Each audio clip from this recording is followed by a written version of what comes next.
Hello everyone, this is Anjali और स्वागत है आपका मेरे चैनल लर्न विद अंजलि में। इस वीडियो में हम डिस्कस करने वाले हैं another natural disaster that is cloud burst. So cloud burst क्या होता है, सबसे पहले ये जान लेते हैं। क्लाउड बर्स्ट क्या होता है? देखिए, क्लाउड बर्स्ट में क्या हुआ है कि बादल फट गए हैं। जब बादल फटेगा तो बहुत कम टाइम में एक ही एरिया में बहुत ज्यादा बरसात होगी। तो that is the condition of cloud burst. तो वही बात बोली गई है कि extreme amount of precipitation sometimes with hello and thunder. बहुत ज्यादा अमाउंट में रेनफॉल होगी, प्रेसिपिटेशन होगा। कभी कभी ओले भी आ सकते हैं, थंडर स्टॉर्म, बिजली की गड़गड़ाहट हो सकती है। And which normally last no longer than a few minutes, but it is capable of creating flood condition. So इसको किस तरीके से हम डिफाइन करेंगे? क्लाउड बर्स्ट एक ऐसी सिचुएशन होती है जो बहुत छोटे एरिया में, जब बहुत ज़्यादा अमाउंट में, एक्सट्रीम अमाउंट में रेनफॉल हो जाती है। मतलब कि रेनफॉल बहुत ज़्यादा अमाउंट में हो रही है।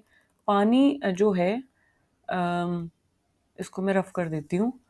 इट्स लाइक पानी बहुत ज़्यादा अमाउंट में आ रहा है। पानी बहुत ज़्यादा अमाउंट में आ रहा है, बट जो एरिया है वो बहुत कम है। तो बहुत कम एरिया में बहुत ज़्यादा अमाउंट में जब extreme heavy downpour of rain होता है, so that condition is known as cloud burst. Cloud burst की वजह से ये कंडीशन होती है। अब इंडियन मेट्रोलॉजिकल डिपार्टमेंट ने क्या पैरामीटर दिया है, कैसे मतलब कब हम बोलेंगे क्लाउड बर्स्ट हुआ है? So it is just that कि जब हैवी रेनफॉल होगा, स्मॉल एरिया अफेक्टेड होगा, मतलब एटलीस्ट 10 सेंटीमीटर या 4 inches within just 1 hour. अगर एक घंटे में लगभग लगभग 100 mm आप बोल सकते हैं, या 10 सेंटीमीटर एक घंटे में, जब इतना पानी बरस जाए, इतनी रेनफॉल हो जाए, लगभग वो इतने एरिया तक आ जाए, 10 सेंटीमीटर या 100 mm तक वो रेनफॉल जो है आ जाए एक घंटे में, सो उस सिचुएशन को बोला जाता है कि क्लाउड बर्स्ट हुआ है। इसको आप ऐसे इमेजिन करिए कि मान लीजिए कि एक बहुत कम एरिया में, या on that very small piece of land you are pouring hundreds of buckets of water. लगभग आप 100 बाल्टियां पानी डाल रहे हैं 2 स्क्वायर किलोमीटर एरिया में, या 3 स्क्वायर किलोमीटर एरिया में 100 बकेट जब आप वाटर डालोगे, तो आप इमेजिन कर सकते हो कि जब इस एरिया में आप 100 बकेट वाटर का डालोगे, तो ये एक तरीके से भर जाएगा पानी से, है ना? ये जो है भर जाएगा पानी से। सो वही सिचुएशन जो है क्लाउड बर्स्ट में भी होती है। तो इंडियन मेट्रोलॉजिकल डिपार्टमेंट ने इसका यही पैरामीटर दिया है कि एटलीस्ट 10 सेंटीमीटर या 4 इंचज या 100 mm जस्ट वन आवर में जब रेनफॉल इतनी हो, that is condition is known as cloud burst. So ये जो नंबर है, इनको याद करना ज़रूरी है, क्योंकि वहाँ पे स्टेटमेंट में आपको ये नंबर ही दिए जाएंगे अगर आपसे क्लाउड बर्स्ट से रिलेटेड कोई भी क्वेश्चन पूछा जाता है। क्लाउड बर्स्ट में 3 सिचुएशन होती हैं। सबसे पहला तो होगा हैवी रेनफॉल, ठीक है। दूसरा होगा स्मॉल एरिया में रेनफॉल होगी, मतलब कि एरिया बहुत कम होगा, रेनफॉल का जो क्वांटिटी है वो बहुत ज़्यादा होगी, तो स्मॉल एरिया उसको ग्रास्प नहीं कर पाएगा, एब्जॉर्ब नहीं कर पाएगा, और उससे बहुत ज़्यादा प्रभावित होगा। So that is. फिर थर्ड कंडीशन में क्या आता है, जब हैवी रेनफॉल हो गई स्मॉल एरिया में, तो फिर क्या होगा? फ्लडिंग होगी, डिस्ट्रक्शन होगा। सो थर्ड कंडीशन में क्या होता है? फ्लडिंग होता है, क्योंकि जो ग्राउंड होता है वो इतनी जल्दी एब्जॉर्व नहीं कर पाता है, क्योंकि एक घंटे में जब 10 सेंटीमीटर की जब रेनफॉल हो जाएगी एक घंटे में, तो ग्राउंड जो है उसको एब्जॉर्व नहीं कर पाएगा उतने वाटर को। तो ground can not absorb that water quickly, and that is why वहां पे कैसी कंडीशन क्रिएट हो जाती है? फ्लैश फ्लड की कंडीशन क्रिएट हो जाती है, डैमेज क्रिएट होता है, लैंडस्लाइड की कंडीशन क्रिएट होती है। और ये नॉर्मली देखने को मिलता है माउंटेनियस और हिली एरियाज में। सो अगर शॉर्ट में हम इसको बताएं, तो cloud burst is that sudden water explosion from the sky. जब सडनली वाटर एक्सप्लोड होता है, मतलब जैसे बादल फटा और बहुत सारा पानी जब डाउनपोर हो गया वाटर का, so that condition is known as cloud burst. So एक स्पॉट में जब हैवी रेनफॉल हो जाती है और वो रेनफॉल फ्लैश फ्लड भी कॉज करती है, so cloud burst is that condition. So I hope आपको क्लाउड बर्स्ट का जो ओवरव्यू है वो क्लियर हुआ होगा थोड़ा सा, कि what is that cloud burst. So cloudburst के कुछ की पॉइंट्स हैं जिनको हम देखेंगे अभी, इसको रफ करने के बाद, कि क्लाउड बर्स्ट के क्या क्या की पॉइंट्स हैं। सो सबसे पहला जो है दैट इज द इंटेंसिटी, कि वाटर क्योंकि आता है एक पर्टिकुलर एरिया में, कितना वाटर आता है। तो अगर हम इंटेंसिटी की बात करें, तो क्लाउड बर्स्ट में इंटेंसिटी होती है कि rainfall must be exceed than 100 mm। 100 से ज़्यादा रेनफॉल, या फिर आप बोल सकते हैं 10 सेंटीमीटर या 4 इंचेस। अगर इंचेस में बात करें 4, अगर सेंटीमीटर में बात करें तो 10, अगर इंचेस में बात करें तो 4, और अगर में बात करें तो 100। सो रेनफॉल का जो लेवल है वो इस लेवल से ऊपर होना चाहिए। और टाइम पीरियड क्या दिया हुआ है? टाइम पीरियड आपका 1 आवर।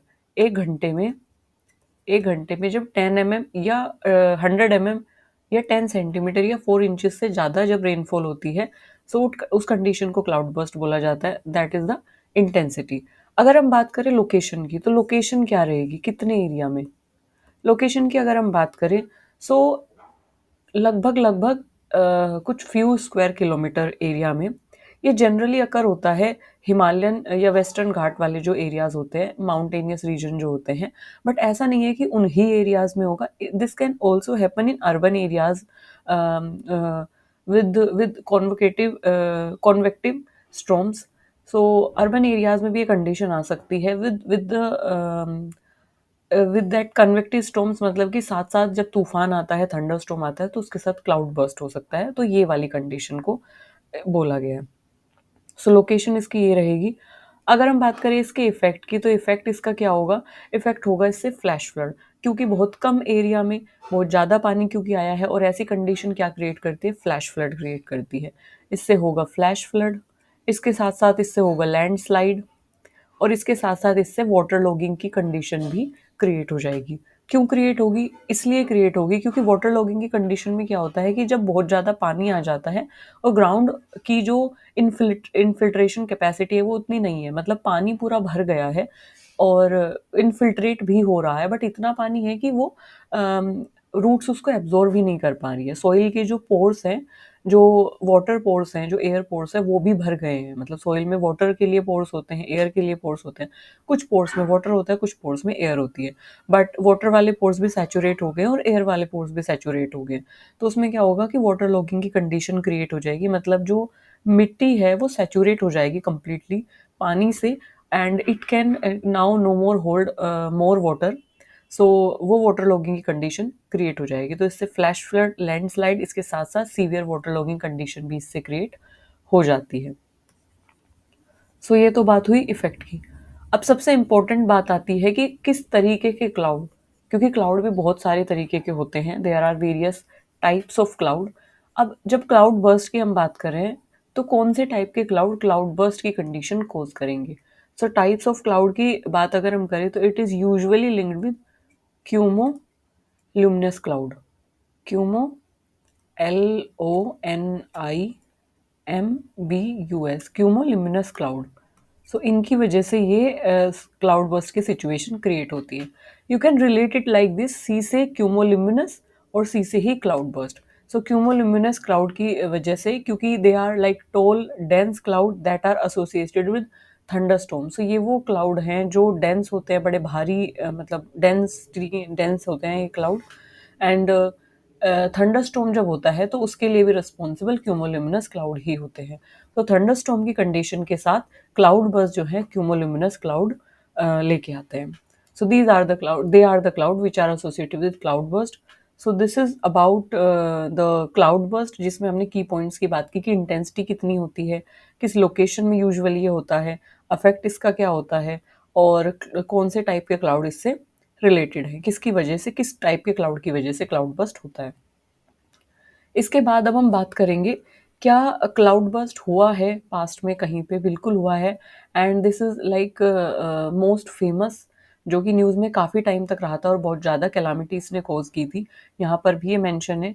जून 2013 में केदारनाथ क्लाउड बर्स्ट हुआ था, जो कि उत्तराखंड, इंडिया में हुआ था, जून 2013 में। And this is very devastating cloudburst that hit the Kedarnath region of Uttarakhand. Kedarnath region जो है उत्तराखंड का, उसको इसने काफ़ी अफेक्ट किया था, क्योंकि उसमें क्या हुआ था, बहुत कम टाइम पीरियड में, बहुत शॉर्ट टाइम पीरियड में एक्सट्रीमली हैवी रेनफॉल, लगभग लगभग 100 सेंटीमीटर, 100 सॉरी, 10 सेंटीमीटर या 100 आप बोल सकते हैं, एक्सट्रीमली हैवी रेनफॉल। क्योंकि आप देख सकते हैं कि इसने केदारनाथ को अफेक्ट किया। केदारनाथ एट माउंटेनियस रीजन पे है, तो जैसे मैंने बताया मोस्टली माउंटेनियस रीजन अफेक्ट होते हैं इससे। सो माउंटेनियस रीजन पे एट दैट केदारनाथ एरिया को इसने अफेक्ट किया। तो छोटा एरिया है ना, मतलब ऐसा नहीं है कि इसने पूरे उत्तराखंड को अफेक्ट किया। तो एक छोटे एरिया में बहुत ज़्यादा एक्सट्रीम हैवी जब रेनफॉल हो गई, तो उस सिचुएशन में that cloudburst affect that Kedarnath region and it poured large amount of water at that particular area, जिसकी वजह से जो एरिया है वो अफेक्ट हुआ। सो दैट रीजन जो है that is mountainous region and that sudden rain cause flash flood and landslide. तो उसकी वजह से फिर फ्लड आई, फ्लड क्रिएट हुई और लैंडस्लाइड भी ट्रिगर हुआ। सो जिसकी वजह से क्या हुआ कि इतना ज़्यादा पानी एक बहुत छोटी एरिया उसको एब्जॉर्व नहीं कर पाया, उसको एक तरीके से होल्ड नहीं कर पाया, जिसकी वजह से many of the houses, many of the roads, even the parts of Kedarnath temple, they just washed away and thousand of people lost their life and the disaster become one of the India's worst natural calamity. जो कि आज भी जब लोग याद करते हैं तो काफ़ी दिल दहल जाता है, क्योंकि कितने सारे लोगों ने कितने सारे लाइफ्स को खोया है, अपने लव्ड वंस को खोया है। And yes, it was a bad memory in the history of India that is related to cloudburst. So yes, this is about which is mentioned here, and this is the cause of thousands of people. So this is about cloudburst. अगर हम बात करें इसमें mitigation measures की, तो mitigation measures के बारे में देख लेते हैं कि what we can do, how we can reduce the effect of cloudburst. So effect of cloud burst को किस तरीके से हम रिड्यूस कर सकते हैं। तो मिटिगेशन मेजर्स में इसमें क्या होता है, अर्ली वार्निंग सिस्टम सायरन्स के थ्रू या लाउड स्पीकर्स के थ्रू लोगों को अलर्ट कर सकते हैं इसके बारे में। मतलब वेदर जो फोरकास्टिंग है उसको इम्प्रूव किया जा सकता है एडवांस्ड रडार और सैटेलाइट्स मॉनिटरिंग के थ्रू, ताकि कोई भी हैवी क्लाउड फॉर्मेशन को डिटेक्ट किया जा सके। जैसे कि अभी मैंने बताया क्यूमुलोनिम्बस क्लाउड की वजह से क्लाउड बर्स्ट होता है। सो हम इसको डिटेक्ट कर सकते हैं एंड वी कैन प्रिडिक्ट कि हाँ, इस एरिया में क्लाउड बर्स्ट की संभावना है। अब जैसे कि केदारनाथ है तो that is a pilgrimage site, तो वहाँ पे काफ़ी ज़्यादा जो श्रद्धालु हैं वो घूमने के लिए आते हैं, तो उसकी वजह से ज़्यादा लाइव्स का लॉस हुआ, क्योंकि वो एक तीर्थ स्थल है, पिलग्रिम है। सो ऐसी जगह है जहाँ पे पिलग्रिम्स है और वहाँ पे एक ही समय में बहुत ज़्यादा लोग इकट्ठा होंगे। सो कोई भी नेचुरल कैलामिटी ऐसी जगहों पे लोगों को बहुत ज़्यादा प्रभावित करेगी, क्योंकि बहुत ज़्यादा जान एक ही टाइम में चली जाएगी। So, to mitigate that thing, we can improve the weather forecasting system. Weather forecasting system को इम्प्रूव किया जा सकता है सैटेलाइट्स और रडार के through, so we can detect the heavy cloud formation. इसके अलावा रियल टाइम अलर्ट्स भी बनाए जा सकते हैं, उनको इंट्रोड्यूस किया जा सकता है, जैसे कि एसएमएस, रेडियो, जो कि अप्लाई हुए भी हैं, हो भी रहे हैं। तो रियल टाइम अलर्ट जैसे कि एसएमएस के थ्रू, रेडियो के थ्रू, जैसे आते भी हमारे पास मैसेजेस कि भारी बरसात के कारण रोड्स बंद कर दी गई हैं, ट्रैफिक बंद कर दिया गया है, तो वो सब चीज़ें। तो एसएमएस, रेडियो, लाउड स्पीकर के थ्रू लोगों को वार्न किया जाना चाहिए वल्नरेबल एरियाज़ में। इसके अलावा जो कम्युनिटी बेस्ड वार्निंग सिस्टम है, जैसे कि लोकल जो ट्रेनिंग है, उनको ट्रेनिंग दी जानी चाहिए, so that they can recognise a sign of cloudburst and act accordingly. So cloudburst के साइन को लेके वो अकॉर्डिंगली एक्ट करें और वार्न हो जाएँ और आसपास के लोगों को भी वार्न करें। So we can do that. इसके अलावा अगर फ्लड आती है तो रेन वाटर हार्वेस्टिंग की जो सिस्टम है वो भी हमारे पास अवेलेबल होनी चाहिए, rain water drainage system available होनी चाहिए। इसके अलावा एफोरेस्टेशन हम करें, सो दैट कि जो एक्सेसिव रेन फॉल का जो पानी है उसकी इंटेंसिटी कम की जा सके, उसकी पोटेंशियल जो काइनेटिक एनर्जी है उसको कम किया जा सके। एंड इंफ्रास्ट्रक्चर प्लानिंग में, यानी कि स्ट्रक्चरल प्लानिंग में, हम स्ट्रक्चरल मिटिगेशन मेजर्स में हम ऐसा ही कर सकते हैं कि we can avoid, we can zone the things. हम किस एरिया में बनाए जाने चाहिए घर और इंफ्रास्ट्रक्चर, बड़े इंफ्रास्ट्रक्चर, हमें वो सब चीज़ें देखनी पड़ेंगी कि किस एरिया में अवॉइड करनी है कंस्ट्रक्शन, वल्नरेबल एरियाज़ में अवॉइड करना है कंस्ट्रक्शन को, और जो एरियाज़ लीस्ट अफेक्टेड है उनमें कंस्ट्रक्शन को प्रमोट करना है। So we can restrict the settlement near, जैसे कि steep slopes, flood prone zones, और zone which are highly like vulnerable to cloud burst. तो उनमें जो बड़े इंफ्रास्ट्रक्चर हैं, जो स्काई स्क्रैपर्स हैं, जो भी रोड्स हैं, उनको अवॉइड करना चाहिए बनाना, ताकि ज़्यादा लोगों की जान वहाँ पे ना जाए और ज़्यादा फाइनेंशियल लॉस भी ना हो। इसके अलावा लैंडस्लाइड प्रोटेक्शन स्ट्रक्चर भी बनाए जा सकते हैं, जैसे कि बिल्डिंग रिटेनिंग वॉल्स होती हैं, स्लोप स्टेबलाइजेशन टेक्निक होती हैं, जिसके थ्रू लैंडस्लाइड को रोका जा सकता है। और अदर देन दैट, जो कि हमेशा मैं बताती हूँ कि हर नेचुरल कैलामिटी से बचने के लिए community awareness programmes, excavation plan हो गए, इमरजेंसी किट्स प्रोवाइड करना या इमरजेंसी सप्लाई प्रोवाइड करना हो गया, या लोगों को ट्रेनिंग कैंप्स के थ्रू ट्रेनिंग प्रोवाइड करना हो गया। तो ये सारी चीज़ें जो हैं वो हर नेचुरल डिज़ास्टर, जब भी मतलब किसी भी नेचुरल डिज़ास्टर में, किसी भी नेचुरल डिज़ास्टर के मिटिगेशन मेजर के लिए ये सारी चीज़ें कॉमन होंगी, जिसमें डिज़ास्टर प्रिपेयर्डनेस और रिस्पॉन्स आएगा, जैसे कि community awareness program, excavation plan, या you can say training camps, training provide करना लोगों को, अवेयरनेस प्रोवाइड करना लोगों को, एजुकेशन प्रोवाइड करना लोगों को, how to save yourself and how to save who are with you, how to save your community. तो ये सारी चीज़ें हर नेचुरल डिज़ास्टर के मिटिगेशन मेजर में आप मेंशन कर सकते हो। So this is it in this video. Thank you for listening me so patiently. And if you have any query, drop that query in the comment section. I will be more than happy to cater that. Thank you for listening me so patiently. Bye bye.